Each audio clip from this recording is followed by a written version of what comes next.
Hello everyone, Narayan Chaudhary from Aadar foundation for road safety. हम workshop ज्ञान मंच के माध्यम से बार बार आपके बीच में आ रहे हैं, बार बार हम बात करते हैं। कुछ चीज़ें ज्ञान मंच ने जो बना रखी है, एक अच्छी चीज़ें बना रखी है कि हम आम पब्लिक को किस तरह से सपोर्ट करें और हम आम पब्लिक के बीच में कैसे अपनी बातों को रखें। तो बार बार हम आपसे बात करते हैं सड़क सुरक्षा, सड़क सुरक्षा, सड़क सुरक्षा है क्या। तो आज हम टॉपिक लेके आए, वो हम लोग लेके आए हैं अंडर एज ड्राइविंग, नाबालिग का वाहन नहीं देना। तो नाबालिग क्या है, क्यों हम नाबालिगों को वाहन नहीं दें, क्यों नाबालिगों को हम बार बार जोर करते हैं। तो मोटर व्हीकल एक्ट 1988 के अंदर जो नियम बना था उसमें यह था कि नाबालिगों को आपको गाड़ी चलाने के लिए नहीं देना है। नाबालिग मीन्स 18 साल से कम उम्र वाले।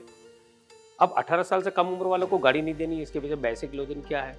बेसिक लॉजिक ये है कि साइंस के अकॉर्डिंग जो विज्ञान बोलता है, विज्ञान का जो तर्क है वो ये कहता है कि एक बच्चे को दिमाग का परिपूर्ण होना, दिमाग का परिपक्व होना, उसमें लगभग 18 साल लगता है। मीन्स एक बच्चे का ब्रेन डेवलप होने में उसको 18 साल का वक्त लगता है, इसलिए शादी की उम्र भी 18 साल तय की गई है। इसीलिए हमने सेंस ऑफ ड्राइविंग, जब आप गाड़ी रोड पर चलाते हो, आपको डिसीजन मेकिंग की बात आती है, आपको कोई डिसीजन लेने होते हैं, बहुत कड़क डिसीजन लेने होते हैं हाईवे पर, तो वहाँ पर आपका ब्रेन प्रॉपर डेवलप होना चाहिए, इसलिए 18 साल एक एज फिक्स करी हुई है। अब रहा सवाल 16 साल की उम्र में लाइसेंस बनते थे, तो वो बनते थे सर, बनते हैं नहीं, क्योंकि उस समय 50 सीसी से नीचे गाड़ियां आती थी, उनकी स्पीड नहीं थी, गियर्स नहीं थे, ओवर स्पीडिंग नहीं थी, आप गाड़ी को भगा नहीं सकते थे। तो वहां पर 16 साल से नीचे वाले बालकों को गाड़ी चलाने की परमिशन दी जाती थी। लेकिन अभी कोई भी गाड़ी 100 सीसी से नीचे है नहीं, स्पीडिंग गाड़ी है, तो इसलिए 16 साल से नीचे वालों का लाइसेंस भी नहीं बन रहा है। अगर किसी के दिमाग में ये हो कि मेरे बच्चा 16 साल का है, मैं लाइसेंस बनवा दूंगा और गाड़ी चलवा दूंगा, तो अब ये पॉसिबल नहीं है। इसलिए नाबालिगों को हम मना कर रहे हैं कि आपको नाबालिगों को गाड़ी नहीं देनी है। नाबालिग मतलब मेरे जीवन का सबसे बड़ा कलेजे का टुकड़ा, जिसको हम नाबालिग बोलते हैं। 18 साल के बाद तो वो अपने आप में एक बालिग हो जाता है, समझदार हो जाता है, खुद डिसीजन लेता है। तो अगर मैं अपने बच्चों को प्यार करता हूँ तो प्लीज़ हमेशा अवॉइड करें कि मैं अपने नाबालिग को वाहन नहीं दूँ। लेकिन क्योंकि हम पेरेंट्स हैं, हम इन चीज़ों को समझते नहीं हैं। हम बच्चों को प्यार करते हैं, आगे टंकी पे बिठा कर दोनों हाथ से स्टीयरिंग पकड़ा देते हैं। वो एज चाहे कुछ भी हो उसकी, 5 साल, 7 साल, 8 साल, 10 साल, 12 साल, उसको स्टीयरिंग पकड़ा देते हैं, कार में बिठाते हैं, गोदी में बिठा के उसके साथ ड्राइविंग करवाते हैं। बड़ा अच्छा लगता है हमको। तो जब हमने सुधरने का प्रयास नहीं किया तो सरकार ने इसकी तरफ ठोस कदम उठाया, और ठोस मतलब बहुत ठोस कदम है सर ये। अगर इन नियमों को आप जान लोगे तो शायद भविष्य में कभी आप ऐसी गलती नहीं करेंगे। नियम बने हैं, लेकिन क्योंकि अवेयरनेस नहीं है नियमों की, समझते नहीं है। बहुत सी बार नाबालिग एक्सीडेंट में इन्वॉल्व हो जाते हैं तो पूरा पूरा घर तबाह हो जाता है। तो सबसे बड़ा जो समस्या है वो लोगों को पता नहीं है। पता ये है, जो आज हम इस मंच के माध्यम से आपको बताना चाह रहे हैं, कि सबसे पहले तो नाबालिगों को वाहन देना ही अपने आप में जुर्म है। फिर भी अगर आपने गाड़ी दे दी उनको, और अगर वो नाबालिग से कोई गाड़ी एक्सीडेंट हो जाती है, तो फर्स्ट आपको बीमा क्लेम की कोई राशि नहीं मिलेगी, कोई भी क्लेम आपको नहीं मिलेगा, क्लेम आपका रिजेक्ट हो जाएगा। दूसरा, जिसने पेरेंट्स हो या रिलेटिव हो, जो व्हीकल रजिस्टर्ड ओनर है, वो सबसे बड़ा उसमें क्रिमिनल होगा।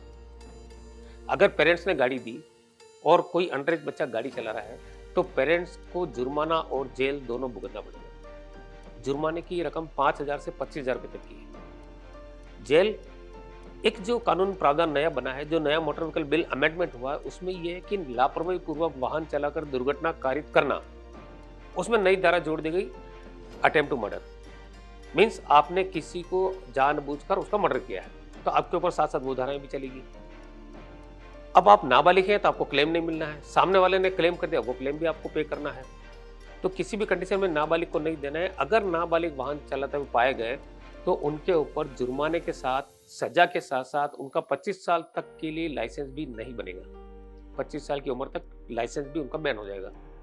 तो हमको इन चीज़ों को सोचना पड़ेगा। हमको हमेशा एक अंडर एज ड्राइविंग है, क्योंकि अब वो जब बच्चा छोटा है तो उसको पता नहीं सेंस क्या है। वो ओवर स्पीडिंग भी करेगा, ओवर क्राउडिंग भी करेगा, टू व्हीलर पे 3-3, 4-4 को भी बिठाएगा, फ्रेंड्स को भी बिठाएगा।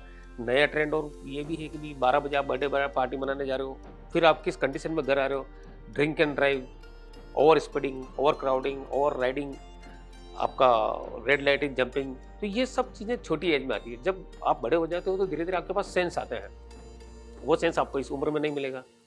तो आज हमने जो टॉपिक लेके चल रहे हैं वो सबसे बड़ा ये है कि हम किसी भी कंडीशन में अंडर एज ड्राइविंग का परफॉर्म नहीं करेंगे।